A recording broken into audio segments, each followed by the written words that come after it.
Hello everyone, हम लोग पढ़ रहे हैं सेल यानी कोशिका के बारे में। आज का हमारा टॉपिक है न्यूक्लियस, जो कि एक सेल ऑर्गेनेली है और कोशिका के अंदर सबसे बड़ा सेल ऑर्गेनेली क्या है? न्यूक्लियस ही है। और इसके पिछले वीडियो में मैंने बहुत सारे कोशिकांग यानी कि सेल ऑर्गेनेली के बारे में बता चुका हूँ, जैसे कि plasma membrane, lysosome, Golgi complex, ribosome, mitochondria, endocrine reticulum. इन सब वीडियो को आप लोग देख लीजिएगा। और न्यूक्लियस को आज बताने से पहले थोड़ा सा एक बार कोशिका का हम लोग रिविज़न कर लेते हैं कि कोशिका का काम क्या है, कोशिका क्या होता है, कोशिका के अंदर कौन कौन सेल ऑर्गेनेल का क्या क्या फंक्शन होता है। कुछ चीज़ों को बताते हैं जो मेन का है, जो मुख्य कोशिकांग है, उसी के बारे में आज हम बात करते हैं। तो पहले समझ लीजिए कोशिका क्या होता है। कोशिका क्या होता है कि a cell is a structural functional unit of the body या यूनिट ऑफ द लाइफ। कोशिका क्या होता है? किसी भी जीव की संरचनात्मक और क्रियात्मक इकाई होती है। कोई भी जीव क्या होता है? एक एक कोशिकाओं से मिलकर बना हुआ होता है। पिछले वीडियो में बता चुका हूँ, उसको आप देख लीजिएगा। और आज का हमको बताना है कि कोशिका के अंदर जो कोशिकांग पाए जाते हैं, जैसे हमारा किडनी है, लीवर है, हार्ट है, पेंक्रियाज है, जो भी हमारे आर्गन है वो अपना अलग अलग काम करते हैं। उसी तरह से क्या है, कोशिका के अंदर जो भी कोशिकांग है वो क्या करते हैं, उनका सबका फंक्शन, सबका काम अलग अलग है। इसीलिए कोशिका को क्या कहा जाता है? अपने आप में ही एक जीवन है। जैसे मान चलिए बैक्टीरिया है, चाहे जो भी प्रोटोजोआ वर्ग में आते हैं, अमीबा, पेरिमीशियम, क्या एक कोशिकीय जीव है, वो अपने आप में ही लाइफ है। उसी तरह हमारे एक कोशिका को निकाला जाएगा तो आँख से दिखाई नहीं देगा, आँख से दिखाई नहीं देगा, और लेकिन उसके अंदर क्या है, बहुत सारे सेल ऑर्गन पाए जाते हैं जिसका अलग अलग काम होता है। और हम आज इनके कामों के बारे में देखते हैं कि इस कोशिकांग का क्या क्या काम होता है। पहला हमारा है कोशिकांग प्लाज्मा मेम्ब्रेन।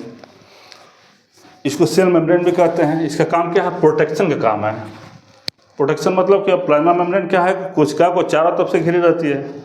इसलिए सेल के जो भी मटेरियल है, कोशिकांग इसके अंदर है, जो भी साइटोस्केलेटन, सबको क्या करता है? प्रोटेक्ट करता है। और ये बैरियर का काम करता है, किसी भी बाहरी चीज़ को अंदर आने जाने से रोकता है। चाहे वो कोई भी चीज़ हो, चाहे बैक्टीरिया, वायरस, चाहे कोई भी हार्मफुल पदार्थ हो, उसको अंदर जाने से रोकता है। दूसरा क्या है? Selective permeability. प्लाज्मा मेम्ब्रेन क्या होता है? सेलेक्टिव परमेबिलिटी होती है, मतलब सिलेक्टिव चीज़ों को ही अंदर आने देगी और बाहर जाने देगी। ये नहीं कि कोई भी आ गया चला गया, ऐसा नहीं होगा। सिलेक्टिव चीज़ों को ही अंदर और बाहर आने जाने देगी। तीसरा क्या है प्लाज्मा मेम्ब्रेन का function? Structure, support and flexibility. ये क्या करता है कि प्लाज्मा मेम्ब्रेन इसको स्ट्रक्चर को सपोर्ट करता है। इसके अंदर क्या होता है कि साइटोस्केलेटन होता है कोशिका के अंदर, और ये क्या करता है? स्ट्रक्चर को, प्लाज्मा मेम्ब्रेन को सपोर्ट करता है स्ट्रक्चर को। और फ्लेक्सिबिलिटी होती है प्लाज्मा मेम्ब्रेन में, जिसकी वजह से कहीं अगर हम दबाते हैं तो जो कोशिका हमारा है फ्लेक्सिबल है, तभी तो दब जाता है, फिर ठीक हो जाता है। तो प्लाज्मा मेम्ब्रेन क्या करता है? फ्लेक्सिबिलिटी शो करता है। अच्छा, अगला हमारा सेल ऑर्गेनेली है, यानी सेल ऑर्गन है लाइसोसोम्स। लाइसोसोम का क्या काम है? Intra cellular digestion. लाइसोसोम क्या करता है? सेल के अंदर डाइजेशन करता है। डाइजेशन कैसे करता है कि लाइसोसोम के अंदर मोर देन 40 से ज़्यादा एंजाइम पाए जाते हैं, जो कि क्या होता है, कोई भी प्रोटीन मार्केट चला आया, चाहे कोई भी चीज़ को पचाना होता है तो क्या कर, एंजाइम वहाँ फट जाता है और वो चीज़ डाइजेस्ट हो जाता है। ठीक है। दूसरा क्या है? ऑटोफैगी। कभी कभी लाइसोसोम क्या होता है कि अपने आप ही फट जाता है, किसी उत्प्रेरक कारण अपने आप ही फट जाएगा। और अपने आप फट जाएगा तो क्या करेगा? कोशिका कोई खा जाएगा, कोशिका कोई पचा देता है। तो हो गया ऑटोफैगी, अपने आप कोई भक्षण कर लेता है सेल को ही। इसका तीसरा फंक्शन क्या है? Defence mechanism.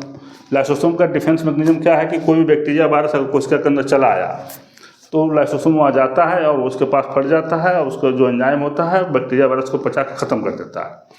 तो ये क्या काम करता है? डिफेंस मैकेनिज्म का काम करता है।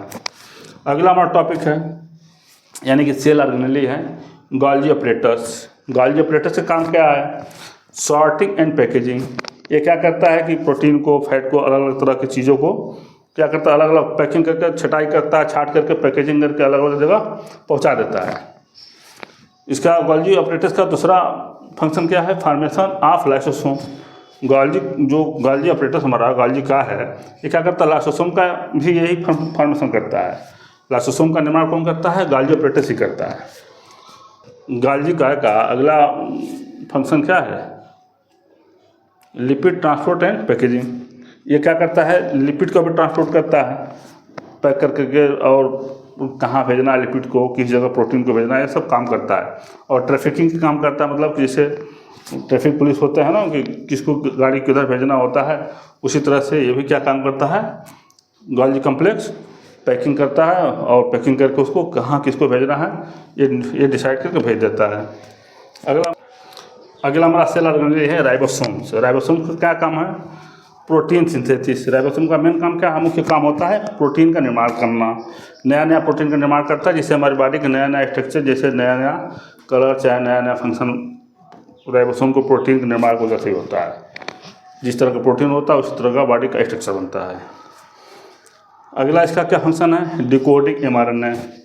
असल में जो DNA जो मैसेंजर RNA में कोडिंग करके देता है, उसी को क्या करता है राइबोसोम, उसको डिकोड करता है, और उसी को डिकोड करके उसी के अनुसार क्या करता है, प्रोटीन का निर्माण करता है।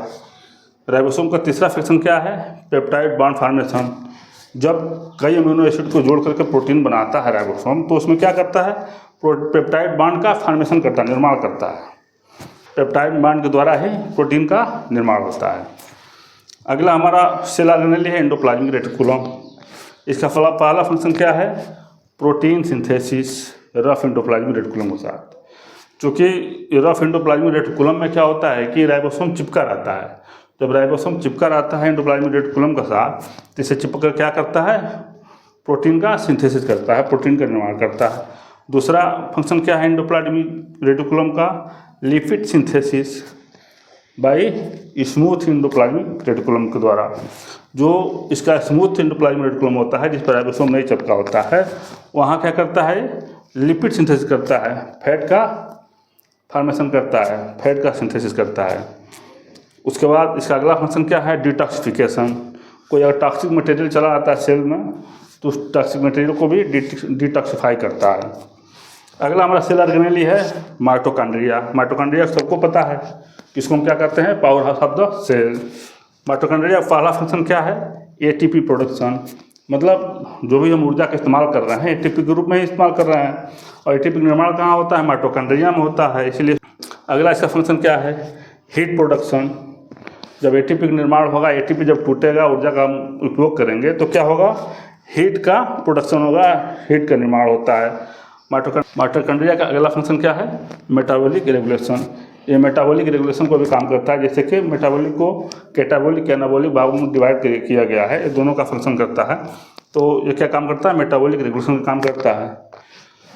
और हम आते हैं जनरली, तो हम लोग सेल ऑर्गन के बारे में जान गए, मेन मुख्य जो सेल ऑर्गेनेल है इनका क्या क्या फंक्शन है और इनका मेन रोल क्या है, बकाया स्ट्रक्चर थोड़ा थोड़ा आप लोग देख लीजिएगा। और हम आते हैं अब अपने टॉपिक पे, न्यूक्लियस पे, कि न्यूक्लियस क्या होता है, कोशिका के अंदर सबसे बड़ा सेल ऑर्गन होता है, यानी सेल ऑर्गेनेल होता है। और न्यूक्लियस के बारे में देख लेते हैं। द न्यूक्लियस इज यूजुअली या spherical or oval organelle. Nucleus क्या होता है, सामान्य रूप से गोलाकार या अंडाकार सेल ऑर्गेनेल होता है, यानी सेल ऑर्गन होता है। And is the largest structure in the cell. और ये क्या होता है, कोशिका के अंदर सबसे लार्जेस्ट मतलब बड़ा स्ट्रक्चर होता है। दूसरा देख लेते हैं, अगला क्या है, within the nucleus are most of the hereditary units of the cell called genes which control cellular structure and direct many cellular activity. अब कोशिका के अंदर क्या होता है, आनुवंशिक यूनिट होता है न्यूक्लियस के अंदर। न्यूक्लियस के अंदर क्या होता है, हेरिडिटरी यूनिट होता है, जिसको क्या कहते हैं, हम जीन्स कहते हैं, जो कि क्रोमेटिड फाइबर्स के रूप में होता है। उसमें क्या होता है, उसको जीन्स कहते हैं, जो पूरे कोशिका के अंदर के फंक्शन को क्या करता है, डायरेक्ट करता है, दिशा निर्देशित करता है, कैसे कैसे फंक्शन करना है।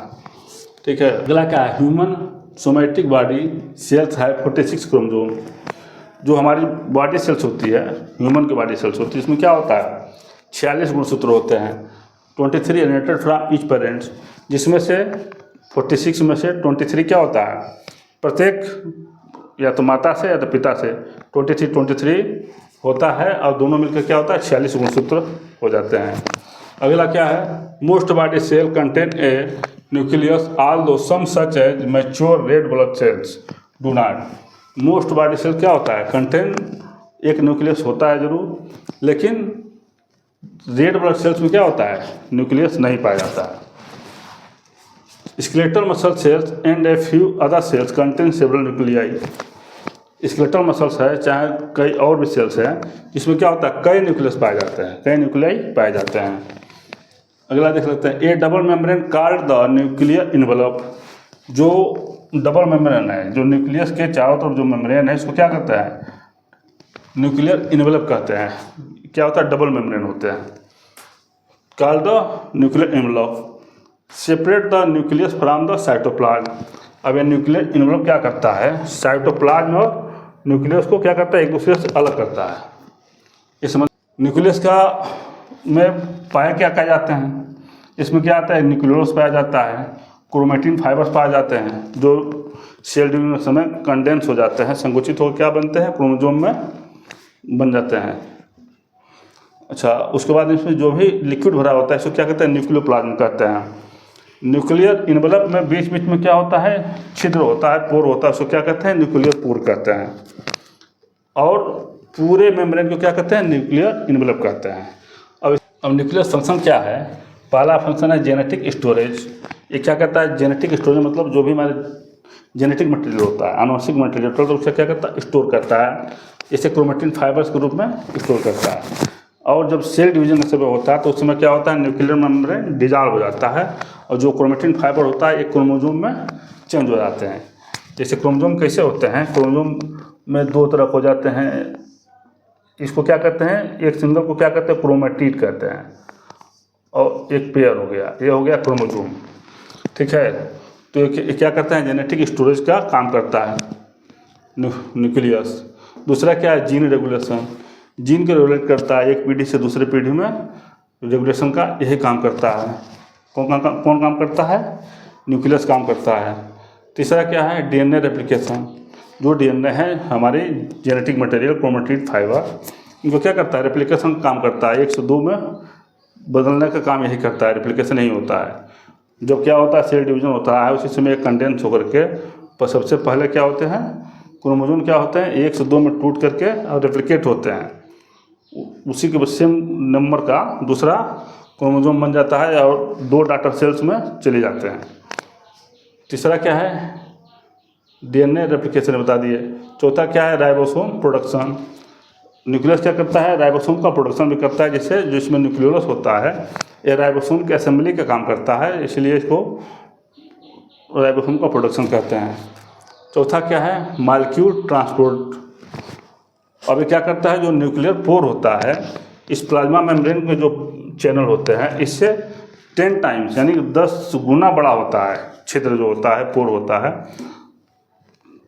न्यूक्लियस मेम्ब्रेन का, ये 10 गुना बड़ा होता है। इसकी वजह से इसमें से आयन और वाटर सॉल्युबल मॉलिक्यूल्स आसानी से प्लाज्मा से साइटोप्लाज्म में आते जाते चले जाते हैं। और क्या होता है, इससे जो इसी पोर से आरएनए और बड़े बड़े प्रोटीन मॉलिक्यूल्स भी न्यूक्लियोप्लाज्म से, न्यूक्लियस से प्लाज्मा मेम्ब्रेन में भी चले जाते हैं। ये काम करता है। ये क्या होता है, 10 टाइम बड़ा होता है, किससे, प्लाज्मा मेम्ब्रेन से। ये जो डबल मेम्ब्रेन इन्वेलप है, तो जिस तरह से जो प्लाज्मा मेम्ब्रेन का स्ट्रक्चर है जिससे बना हुआ है फॉस्फोलिपिड बाइलेयर का, उसी फॉस्फोलिपिड बाइलेयर से ये न्यूक्लियर इन्वेलप भी बना हुआ है। तो आशा करता हूँ कि आप लोग को समझ में आया होगा, न्यूक्लियस और कोशिका का जो रिवीजन हुआ है समझ में आया होगा। फिर मिलते हैं अगले वीडियो में। Thank you.